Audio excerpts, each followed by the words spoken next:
And it's so easy to neglect how fast things have changed.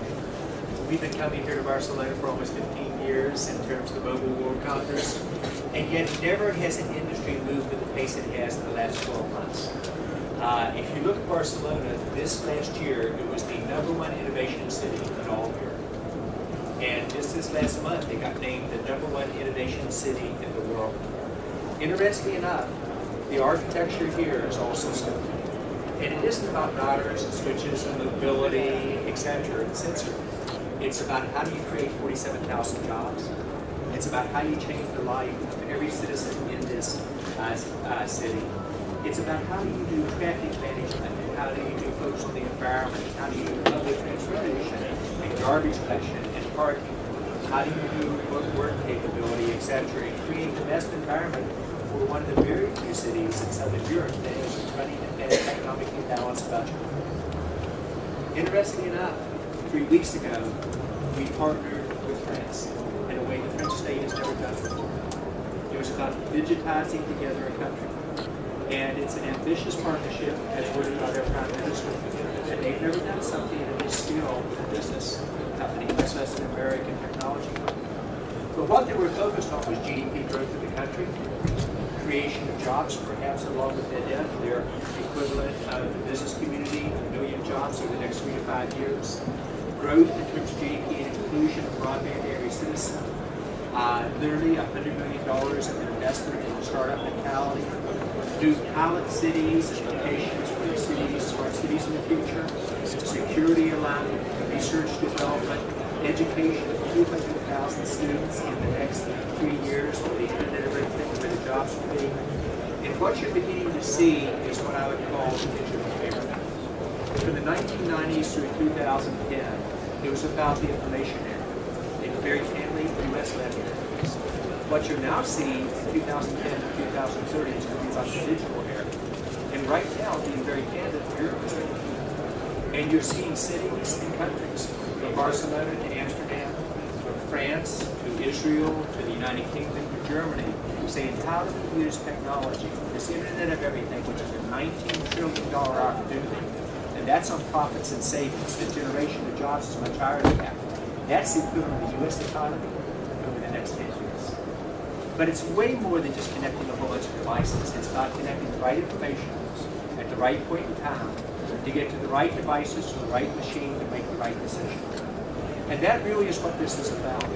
But if you watch the difference versus a year ago at the World Economic Forum, the Consumer Electronics Show, at the Business Council, or even the Mobile World Congress, this Internet of Things was just a transactional discussion. And a couple of very leading-edge companies and service providers beginning to take some steps along that way. This year, the Consumer Electronics Show, it was the #1 topic. The #1 topic about how this is going to transform every company, every city, every country goes digital. Every home goes digital. Every car, every wearable does.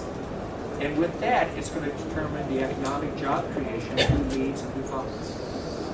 With literally 100 business executives, CEOs in Paris, last Thursday and Friday, at the Business Council, we looked at it and said 40% of you, and this can include us if we don't change, will exist in a meaningful way in 10 years. So it is about survival. It is about every company will become a digital or technology company. It just happens to specialize in retail, or a city just happens to specialize in terms of citizen services, etc. As this occurs, you will see both countries, but also cities and companies succeed or fail for the same reasons. #1 reason an organization fails, they fail to get market transitions. This is way more than cloud or a mobile world. This is about a transition to a digital era.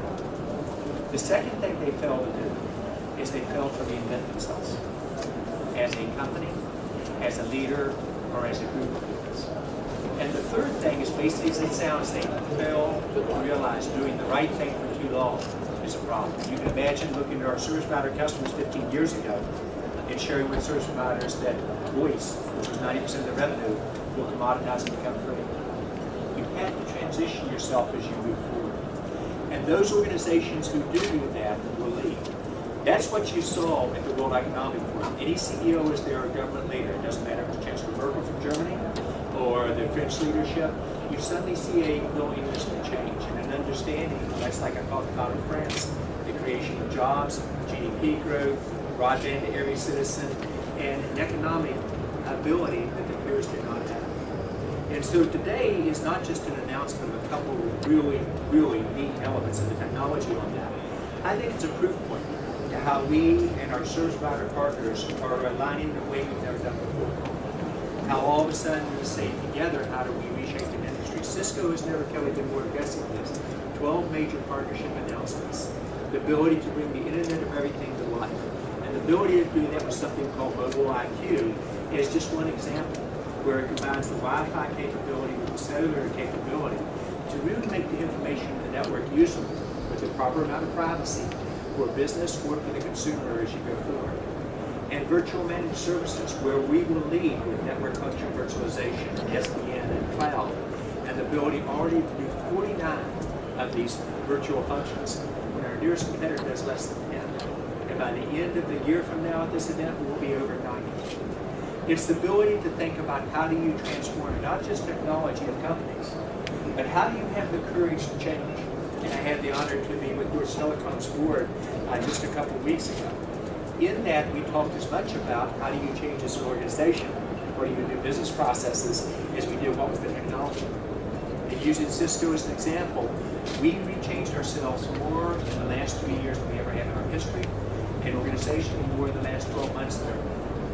We moved from selling boxes to focus on outcome for citizens or companies. How do we help and partner with our service provider partners and with every city, every country, and every company about becoming a digital company? And as this occurs, we had to change our organization.